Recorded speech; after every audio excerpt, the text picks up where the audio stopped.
काली अमावस की रात थी। चारों ओर सिवाय हवाएं और शोर के अलावा कुछ भी नहीं था। राजन को आज घर लौटने में देर हो गई थी। रात के सन्नाटे को वो अपनी साइकिल से चीरता हुआ चला जा रहा था। वह गांव की नदी तक पहुंचा ही था कि तभी उसे नदी के पास एक काला साया दिखाई दिया, जो नदी के किनारे पानी को घूरे जा रहा था। इतनी रात को नदी के पास देखकर राजन के ना जाने क्यों रोंगटे खड़े हो गए। उसे ऐसा महसूस हुआ मानो उसके पैर साइकिल के पैडल पर जम गए हो। राजन कपकपाते हुए होठों से बोला, कौन है वहां पर? राजन ने इतना बोला ही था कि अचानक वो साया बिजली की रफ्तार से दौड़ता हुआ राजन के नजदीक आ गया। राजन की नजर जैसे ही उस साये पर पड़ी, उसके हलक से एक भयानक चीख निकल गई। इस घटना के 1 महीने बाद अर्जुन का सारा ध्यान ड्राइविंग पर था। उसकी पत्नी शिखा कार में ड्राइविंग सीट के बगल में बैठी हुई एक मैगजीन पढ़ रही थी। शिखा ने मैगजीन रखकर अर्जुन की ओर देखकर कहा, और कितनी दूर रह गया है तुम्हारा गांव अर्जुन? बस थोड़ी दूर रह गया है, आधे घंटे में हम पहुंच जाएंगे। तुम्हारे चेहरे पर इतनी टेंशन क्यों है? टेंशन क्यों नहीं होगी शिखा, मैंने अपनी माँ को बगैर बताए तुमसे लंदन में शादी जो कर ली। पता नहीं माँ तुम्हें देखकर कैसे रिएक्ट करेगी। डोंट वरी अर्जुन, मुझ पर भरोसा रखो। तुम्हारी माँ को मनाने की जिम्मेदारी मेरी है। आई होप शिखा ऐसा ही हो। यकीन मानो, अगर ऐसा हुआ ना तो मेरे ऊपर से एक बहुत बड़ा बोझ उतर जाएगा। अब मुस्कुरा भी दो यार। अच्छा, तुम बता रहे थे कि गांव में तुम्हारी बहुत बड़ी हवेली बनी हुई है। कुछ बताओ ना अपनी हवेली के बारे में। अरे 15 मिनट में हम वैसे भी पहुंचने वाले हैं, तुम खुद देख लेना। कुछ ही देर में अर्जुन अपने गांव वीरपुर अपनी हवेली में खड़ा हुआ था। अर्जुन की मां अर्चना देवी अर्जुन के स्वागत के लिए हवेली के बाहर खड़ी हुई थी। अर्जुन ने दौड़कर अपनी मां के पैर छुए और डरते हुए बोला, ये शिखा है माँ, मेरी पत्नी। हम दोनों ने लंदन में शादी कर ली। अर्जुन की बात सुनकर अर्चना देवी मुस्कुराकर बोली, कोई बात नहीं बेटा, एक ना एक दिन तो तुझे शादी करनी ही थी। इतना बोलकर अर्चना ने अपनी बहू को गले लगा लिया और वो अंदर आने का इशारा करती हुई वहां से चली गई।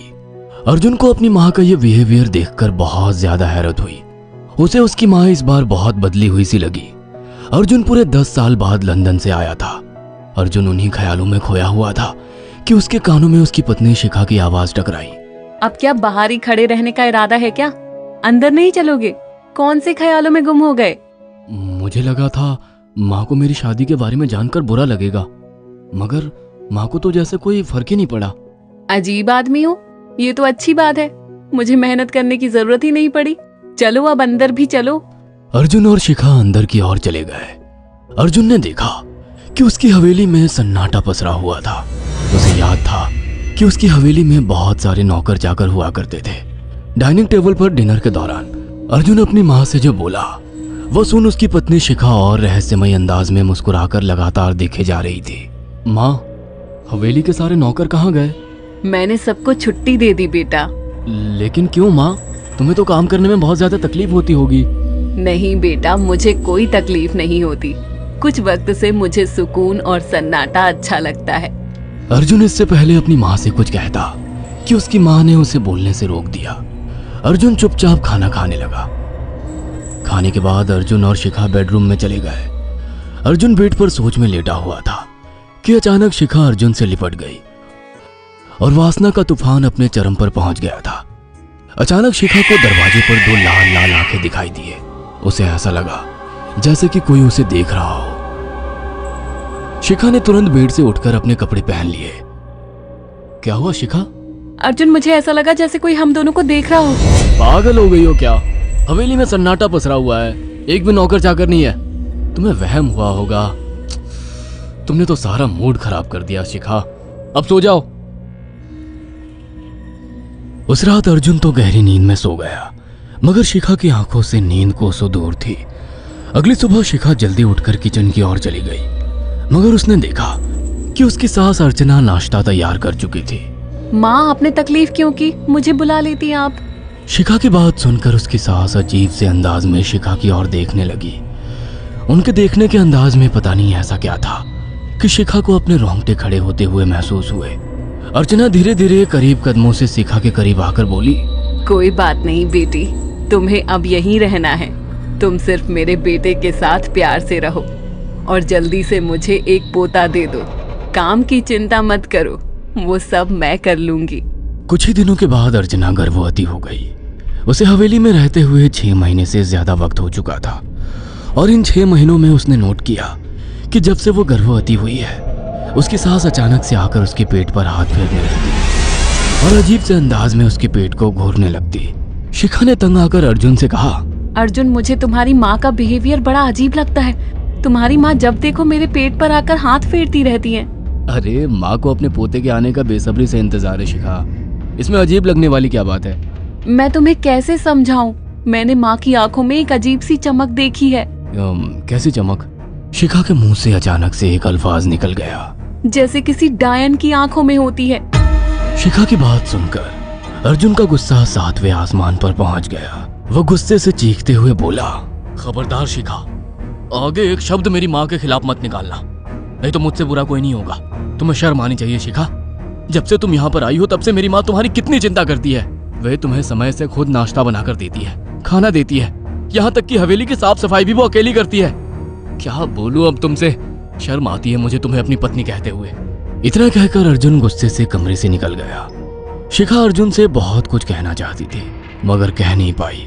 उसने महसूस किया था कि चाहे कितनी भी तेज आंधी और तूफान आए मगर हवेली के अंदर धूल की एक परत तक नहीं जमती थी और दिन ब दिन अर्चना के चेहरे की झुर्रियां कम होती जा रही थी। ऐसा लगता था मानो वो जवान हो रही हो। शिखा के अब 9 महीने कंप्लीट हो चुके थे और एक रात अचानक उसे प्रेगनेंसी पेन होने लगे। वो दर्द से तड़पने लगी। ये देखकर अर्जुन घबरा गया। वो दौड़ा दौड़ा माँ को बुलाकर लाया और बोला, माँ, हमें तुरंत शिखा को किसी अच्छे हॉस्पिटल में एडमिट कराना होगा। अर्जुन ने देखा कि उसकी माँ ने उसकी बात को सुना ही नहीं। वो तो बस शिखा के गर्भ की ओर आंखें फाड़ फाड़ कर देखी जा रही थी। अर्जुन एक बार चिल्लाकर कहा, माँ, हमें शिखा को इसी वक्त हॉस्पिटल में एडमिट कराना होगा। नहीं, शिखा की डिलीवरी हॉस्पिटल में नहीं, इसी हवेली में होगी। लेकिन इस हवेली में आपके और मेरे अलावा कोई नहीं है। तभी शिखा दर्द से तड़पने लगी। अर्चना ने अपने बेटे को धक्के देकर कमरे से बाहर निकाल दिया और दरवाजा बंद कर लिया। अर्जुन हक्का बक्का रह गया। अर्जुन दौड़ता हुआ गांव की ओर गया। उसने देखा कि गांव में एक पेड़ के नीचे गांव के सभी बुजुर्ग इकट्ठे थे। उनके हाथों में जलती हुई मशालें थीं। अर्जुन उनके पास पहुंच गया और बोला, मेरी मदद कीजिए, मेरी बीवी को प्रेगनेंसी दर्द हो रहे हैं। आप प्लीज किसी दाई को बुला लीजिए, जितना पैसा चाहिए देने को मैं तैयार हूँ। तभी उसके कानों में गांव के सरपंच की आवाज टकराई, बेवकूफ लड़के, तू अपनी बीवी को एक डायन के यहाँ पर मरने के लिए छोड़ आया। क्या कहना चाहते हैं आप? आप जानते हैं आप क्या कह रहे हैं? वही जो तू सुन रहा है। तेरी माँ एक डायन है। इन गांव वालों के हाथों में जो मशाले देख रहा है ना, हम तेरी ही हवेली में आग लगाने जा रहे थे।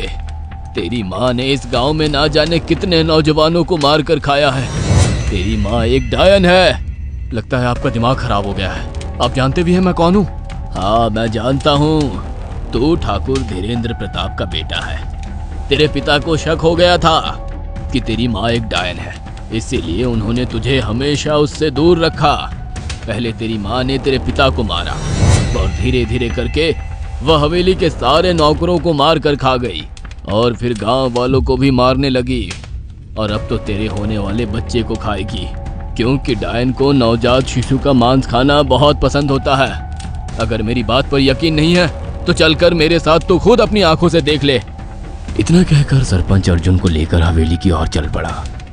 उसके पीछे कई लोग थे जो जलती मशाले पकड़े हुए थे। हवेली के अंदर घुसकर उन्होंने उस कमरे के दरवाजे को तोड़ दिया जहां पर शिखा थी। कमरे का मंजर देखकर अर्जुन के रोंगटे खड़े हो गए। उसने देखा कि उसकी माँ एक बेहद भयानक रूप में उसके बच्चे का मांस खा रही थी और उसकी पत्नी शिखा फर्श पर मरी हुई पड़ी थी और पूरा फर्श खून से लाल था। अर्जुन को अपनी आंखों पर यकीन नहीं आ रहा था कि तभी उसकी माँ उसके ऊपर झपटी। सरपंच ने चीखकर कहा, अरे इस डायन को आग लगा दो, जिंदा जला दो इसे और साथ ही इस हवेली को भी। सभी लोगों ने जलती हुई मशाले डायन के ऊपर फेंक दी। देखते ही देखते डायन दर्द से चीखने और चिल्लाने लगी और कुछ ही देर में वो जलकर राख हो गई। हवेली में आग लगते ही सभी लोग अर्जुन को खींचकर बाहर ले आए। अगले दिन अर्जुन अपनी पत्नी की यादें साथ लेकर आंखों में आंसू लिए दोबारा लंदन वापस चला गया।